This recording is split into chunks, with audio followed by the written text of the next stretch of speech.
Hey there, campers, and welcome back to the channel. My name is Mark, and we're going to be talking Star Wars Unlimited today. I've been looking at all of the leaders for Set 2 Shadows of the Galaxy, due to come out in the beginning of July, and if you're as hyped for it as I am, hope you'll enjoy this video. I'm going to take a look at each of the leaders in this video in the Vigilance faction, and we're going to be talking about each one, and then I'm going to be sort of tiering them and letting you know which ones I'm most excited about, which ones I think are the most powerful, and you can let me know in the comments below if you think I'm right or wrong, or what order you would put them in. Beyond that, I would love if you would like and subscribe here on the channel. We do Pokemon, Lorcana, and Star Wars content and other card game content. So if you're a card gamer, you enjoy tabletop gaming, you'll probably enjoy the content that we put out here, especially if you're into Star Wars Unlimited. So no further ado, let's go over to the desktop and take a look at the 4 leaders that are coming out for the Vigilance faction for Star Wars Unlimited Shadows of the Galaxy. The first one that we're going to look at as we take a look at villainy is Gar Saxon, Viceroy of Mandalore. He is an Imperial, Mandalorian, and official tags. Each friendly upgraded unit gets +1/+0. In epic action, if you control 6 or more resources, you can deploy this leader. On his backside, at 6, he's going to come in as a 4/7. Once again, 1 turn later than our famed Boba Fett from Set 1 that comes in as a 4/7 on 5. Right there, the Darksaber in hand looks really dope. He says each friendly unit gets +1/+0, and each friendly upgraded unit gets +1/+0 and gains when defeated. You may return an upgrade that was attached to this unit to its owner's hand, which is pretty interesting. Lets you keep those upgrades. This is kind of a combination of what we saw with Bo-Katan, which is going to revolve around some of the Mandalorians, and also what we see with the Mandalorian, which is an upgrade-oriented Mandalorian. Probably more so, this is sort of like the villainy version of the Mandalorian. We're getting a lot of upgrades in this faction. A lot of those upgrades sort of revolve around the Mandalorian keyword that we see in the game as well. Gar Saxon's interesting, so I think one of the fun things about him is that it's not going to be too difficult, I think, if upgrades are powerful, to get that +1. It's pretty static, pretty simple, and sometimes what you want on the front of your leader card is just something simple. The backside is going to stay simple, but just kind of get a bonus, and it's not a terrible stat line on turn 6. It's no Boba Fett, but it's not bad. I think he's going to find a place in any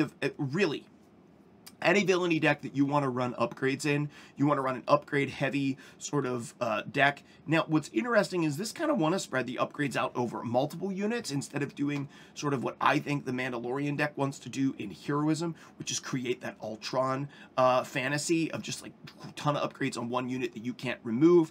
We already see that played out through Chirrut pretty well in Set 1. You could do that in this, but it's not really going to benefit you to stack a bunch on one. You're going to want to have multiple units with multiple upgrades on them. If upgrades are powerful, I see Gar Saxon being really fun. Let's take a look at his hyperspace variant.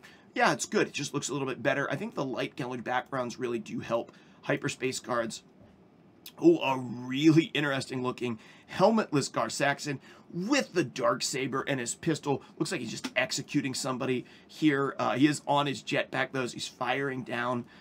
His showcase is really quite cool. I like his showcase. I think you guys like it too. I think his showcase is really dope.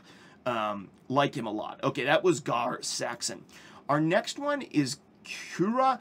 I don't actually know this character. I Alone Survived. I don't actually know this character. Maybe you do. You can let me know in the comments below where she comes from. I don't really know anything about her. A villainy. Of course, villainy, Vigilance here. Action, pay 1 and exhaust her, deal 2 damage to a friendly unit, then give a shield token to it. If you control 5 more resources, you can deploy her. She's a 0/8 with grit, you know. When deployed, heal all damage from each unit, then deal damage to each unit equal to half its remaining HP, rounded down. Okay, so she could theoretically see play in basically the deck that already exists, which is the Grand Inquisitor sort of, the Grand Inquisitor deck that's going to want to, you know, ready stuff and deal damage to it. That's going to run around a lot of grit stuff. But if I was choosing between this and Grand Inquisitor, I think I'm just choosing Grand Inquisitor. I think that theoretically this deck might be dead on arrival. This leader could just be dead on arrival. I think she's probably a dud of this, you know, set of cards we're looking at. just because she wants to work with the same exact units, for the most part, grit units, that you're, and a lot of grit units have less than 3 attack anyway, which is the only things that Grand Inquisitor works with, but he works with the cards that exist well. And this, 2 damage to a friendly unit and give it a shield. I mean, let me put it this way. 2 damage to a friendly unit and give it a shield token is very strong. Having to use a resource and exhaust for an action to do that is not very strong. Whereas, you know, you could just kind of exhaust, deal 2 damage, and ready something to get that burst. She's a more defensive Grand Inquisitor. Yeah, more defensive. I don't know. I'm not a huge fan of this card. Let me know if you are. There we got her in Hyperspace. Let's take a look at her in Showcase. The Showcase is dope, though. I think that's like a vibranium something sword. I can't remember exactly what the word is, but it's not, of course, a laser sword, but it sort of can defend against lightsabers, I think. She definitely looks cooler in her Hyperspace. She might be the best. She might be the best of the set. Jump from Hyperspace, like from non-showcase to showcase. I think her non-showcase art is kind of bad, but her showcase art is really nice. She might be the difference between the two might be the largest gap in the set. There's some other great showcases, but her art is bad and then her showcase is really good. So I like her showcase. Don't like her. Our first heroism card, Finn. Iconic from, you know, the third trilogy of movies. Action Exhaust, defeat a friendly upgrade on a unit. If you do, give it a shield token to that unit. So what's really interesting is this is so good against bounties, right? Your opponent throws a bounty on one of your guys, and you defeat the upgrade, get rid of the bounty, and get a shield token for it. So Finn is very good against some of these bounty-oriented decks. 5, he flips, which isn't bad. At a 4/6 on 5, pretty good stat line. Once again, one off of what we see with Boba Fett, which has a net just very positive ability. So let's see what his ability is. On attack, you may defeat a friendly upgrade on a unit if you do give a shield token to the unit. You know what? This says friendly upgrade. So you can't defeat an enemy upgrade. Ooh. When would I ever want to exchange a friendly upgrade that I have invested resources in just to get a shield? Maybe never. I'm probably sacrificing stats. In blue, I'm probably sacrificing restore. Probably never. I don't see a world where I would play Finn. If I really want shield tokens, I would just play Luke. I think Luke always outplays Finn as a fringe trooper. Let's take a look at the Hyperspace variant. Not bad. Take a look at the Showcase. Finn's face is weird in this. His face is kind of weird. I think he has a lightsaber at his side, too. Is that a lightsaber? His face is weird. It's not a bad Showcase. His face is just like, it doesn't look like Finn. This looks just like Finn. That? It's like his face got squished. Yeah. Not a huge fan of Finn. Not a huge fan of Finn. Let's take a look at Rey. Of course, another very iconic Star Wars character now. Rey, more than a scavenger. As an action, costs 1 and exhaust her. Give an experience token to a unit with 2 or less power. Okay, so wants to target the smaller stuff and buff them up. Not too bad. For a resource, you're doing that. Kind of do the same, but give shield tokens to anything that is heroism with Luke. Okay, she is going to flip on 6, so a turn earlier than Luke. 2/6, Force Fringe. It's never something to overlook. Force. Restore 3. When this unit attacks, heals 3 damage from your face, and on attack, you may give an experience token to a unit with 2 or less power. So she can come out and attack and give that experience token to herself. She can give an experience token to something with 2 or less, come out, give an experience token to herself. She is a 3/7 on 6 then. Still not great, but Restore 3 is really good. Restore 3 is very relevant in this deck. I think that Rey has the chance to be a good card.